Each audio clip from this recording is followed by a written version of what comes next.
ஸ்ரீமதே ராமானுஜாய நமः. ఆండాళ్ దివ్య తిరువడిగలే శరణం.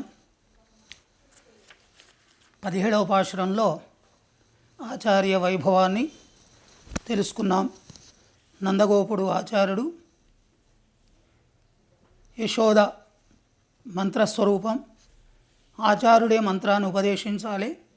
జీవుడు ఉద్ధరించడానికి కారణం ఆచార్యుడు, ఆయన ఉపదేశించేటువంటి మంత్రం. ఇది ఆ పాశురంలో, నిన్నటి పాశురంలో మనం తెలుసుకున్నాం. ఇప్పుడు 18వ పాశురంలో పురుషకారభూతురాలైనటువంటి అమ్మవారి యొక్క, లక్ష్మీదేవి యొక్క, ఆమె నీలాదేవిగా, నప్పిన్న విరాట్టిగా ద్రావిడ భాషలో చెప్పడం జరుగుతున్నది. అమ్మవారి యొక్క వైభవాన్ని, పురుషకారాన్ని ఈ పాశురంలో మనం అనుసంధానం చేసుకుందాం. ಒಂದು ಮದಗಳಿತ್ತನ್ ಓಡಾದ ತೋಳುವಳಿಯನ್ ನಂದಗೋಪಾಲನ್ ಮರುಮಗಳೇ ನಪ್ಪಿನ್ನಾಯ್ கந்தம் கமடுங்குடலி கடை திறவாய் வந்து எங்கும் கோடியடத்தனகான் மாதவிப்பந்தல் மேல் பலகால் குயிலனங்கள் கூவினகான் பந்தார விரலி உண்மைத்துனன் பேரு பாட செந்தாமரக் கையால் ஷீராறு வழி எழுப்ப వందు తిరవాయి మగిళిందే లోరెంబావాయ్. ఏనుగులతో పోరాడగలిగినవాడు, మదము స్రవిస్తున్న ఏనుగు వంటి బలము గలవాడు, యుద్ధములో శత్రువులను చూచి వెనుకకు జంకని భుజము గలవాడైనటువంటి నందగోపుని కోడలా, సుగంధాన్ని వెదజల్లుతున్న కేశపాశములు కలిగిన ఓ నీలాదేవి, తలుపు గడియ తెరవమ్మా. కోళ్ళు అరుస్తున్నవి. మరి మాధవీలత ప్రాకినటువంటి పందిరి మీద గుంపులు గుంపులుగా కోయిలలు కూస్తున్నవి. తెల్లవారింది. బంతిని చేతిలో పట్టుకున్నటువంటి దానా, మరి మా యొక్క బావగారి యొక్క గుణాలను, అంటే పరమాత్మ గుణాలను కీర్తించడానికి వచ్చినాము.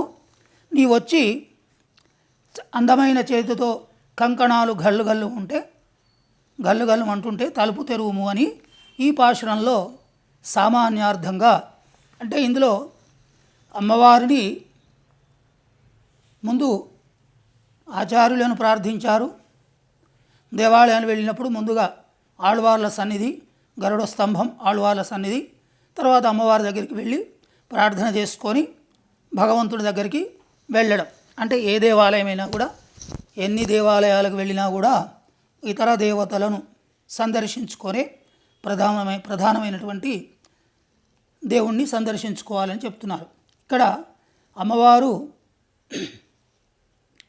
పురుషకారం అని చెప్పుకున్నాం, రికమెండేషన్ చేస్తుంది. అంటే జీవులను దండించడానికి భగవంతుడు ప్రయత్నం చేస్తుంటే తన యొక్క సౌందర్యము, సౌశీల్యము, సౌలభ్యం, ఆ గుణాలతోనే ఆయన వశపరుచుకొని మధ్యవర్తిగా ఉండి జీవుని యొక్క తప్పులను పరమాత్మ గ్రహించకుండా పరమాత్మ దగ్గరికి జీవుణ్ణి చేరుస్తుంది అమ్మవారు. ఈమె ఎప్పటికీ కూడా ఎట్లా ఉంటుందట, రాఘవత్వే భవేత్ సీత రుక్మిణీ స్యాదు కృష్ణ జన్మని సర్వేషు అవతారేషు విష్ణోః శ్రీ అనపాయిని. ఎప్పటికీ కూడా భగవంతుణ్ణి అంటిపెట్టుకొని ఉంటుంది. రామచంద్రస్వామిగా ఉన్నప్పుడు సీతాదేవిగా, మరి కృష్ణుడిగా అవతరించినప్పుడు రుక్మిణిగా, అన్ని అవతారాలలో ఆమె ఎప్పుడూ కూడా భగవంతుణ్ణి అంటిపెట్టుకొని ఉంటుంది. ఇంతకుముందు చెప్పుకున్నట్టుగా ఇక్కడ నప్పిన్న విరాట్టి నీలాదేవి ద్రావిడ సంప్రదాయంలో ఆ లక్ష్మీదేవే పరమాత్మకు దగ్గరగా ఉండేది. అందుకని ఈమెను ఏమంటారు, శ్రీహి అంటారు. శ్రీహి అంటే పరమాత్మను ఆశ్రయిస్తుంది, జీవుణ్ణి పరమాత్మ దగ్గరికి చేర్చి వాడు ఆశ్రయించేటట్టుగా చేస్తుందట. ఇక్కడ ఏమంటున్నారు ఇంకొక పదం,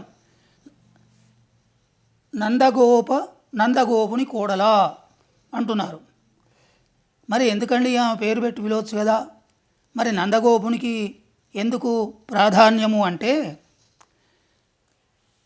అక్కడ రామాయణంలో సీతాదేవి కూడా సృషా దశరథస్యాహం శత్రు సైన్య ప్రతాపిన అంటుంది. నేను సృషా దశరథస్య అహం, నేను దశరథుని యొక్క కోడలను అని అమ్మవారు చెప్పుకున్నది. అట్లాగే ఇక్కడ వీళ్ళు ఏమంటున్నారు, నందగోపుని కోడలా అని వీళ్ళు అంటున్నారు. ఇక్కడ భగవంతుడు గజస్వరూపం, అటువంటి బలం కలిగినటువంటి వాడు. ఇవేం చేస్తున్నది, జీవుని యొక్క తప్పులు ఒప్పులు కనబడకుండా ఆశ్రయించడానికి పరమాత్మ దగ్గరికి చేస్తూ ఉన్నది. ఇక ఇక్కడ ఏమని చెప్తున్నారు, అమ్మవారి చేతిలో బంతి ఉన్నది. ఏమిటి బంతి? ఆమె ఒక బంతి పట్టుకున్నదట. చేతనములు అచేతనములు, ఈ చేతనములు అచేతనములు అంటే స్థావరాలు జంగమాలు ప్రకృతిలో ఉండేటువంటి అవన్నీ పట్టుకొని అమ్మవారు తిప్పుతూ ఉన్నది. అందుకనే మనకు ఉలహముండా పెరువాయ్ అని నమ్మాళ్ళవార్లు ప్రసాదించిన దాంట్లో పరమాత్మ బొజ్జలోనే సర్వలోకములను సృష్టిని ప్రకృతిని ఉంచుకుంటాడట. అట్లాగేమి ఆ లీలా విభూతిని చేతిలో బంతిలాగా పట్టుకొని ఆ విధంగా ఉన్నది. అటువంటి అమ్మవారి యొక్క వైభవాన్ని ఈ యొక్క పాశురంలో కీర్తిస్తూ ఉన్నారు. అయితే ఒకటేమిటంటే, ఇందులో భగవద్రామానుజులకు ఇది విశేషమైనటువంటి పాశురం. ప్రతిరోజు కూడా వారు శ్రీరంగంలో ఆ భిక్ష స్వీకరించడానికి ప్రతిరోజు వెళుతూ ఉంటే ఈయన ఈ పారాయణం చేసుకుంటూ దివ్య ప్రబంధాన్ని పారాయణం చేసుకుంటూ వెళుతున్నారట. వెళుతూ ఉంటే వారి యొక్క ఆచార్య గృహానికి వీరు వెళ్ళారు. ఆ సమయంలో ఈ ఉందుమదగళిత్తనని పాశురం అక్కడికి వెళ్ళేసరికి వీరు పారాయణం చేస్తున్నారు. చేస్తూ ఉంటే వారి యొక్క కుమార్తె ఆచార్యుల యొక్క పుత్రిక భిక్ష వేయడానికి ఆమె గాజులను కడియాలను ధరించి భళ్ళున తలుపు తెరిచింది. ఈ స్వామివారికి భిక్ష వేయడానికి తలుపు తెరిచింది. ఈయన చూశాడు. అమ్మాయి పేరు అత్తుళ్ళాయమ్మ, వయసులో ఉన్నది. ఆ అత్తుళ్ళాయమ్మను చూడగానే ఈయనకు సాక్షాత్తు నప్పిన విరాటి నీలాదేవి లక్ష్మీదేవి వచ్చి తలుపు తీసిందా అనేటువంటి భావన వీరిలో కలిగి మూర్ఛపోయిందట. అప్పుడు ఆచార్యులు వచ్చి ఏమయ్యా ఈ సన్యాసి నాన్నగారు, ఈయనెవరో సన్యాసి వచ్చి ఈ విధంగా నన్ను చూసి మూర్ఛపోయాయంటే వారు తన్మయత్వంలో ఉన్నారమ్మా, వారికి లక్ష్మీ పురుషకారం కలిగిందని అది చెప్పారు. అది వేరు విషయం. ఆ విధంగా ఆయనకు భగవద్రామానుజులకు తిరుప్పావై జీయర్ అని పేరు. అటువంటి ఈ యొక్క పాశురంలో ఈ విధంగా అమ్మవారిని ఇక్కడ చక్కగా కోళ్ళు కూస్తున్నవి, మరి పందిరి మీద ఉన్నటువంటి ఆ పుష్పాలు వికసించినవి, ఈ విధంగా వర్ణిస్తూ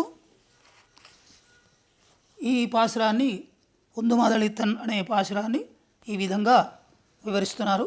మరి ఒక పాశురంలో రేపు మరి ఒక పాశురాన్ని మనం అనుసంధానం చేసుకుందాం.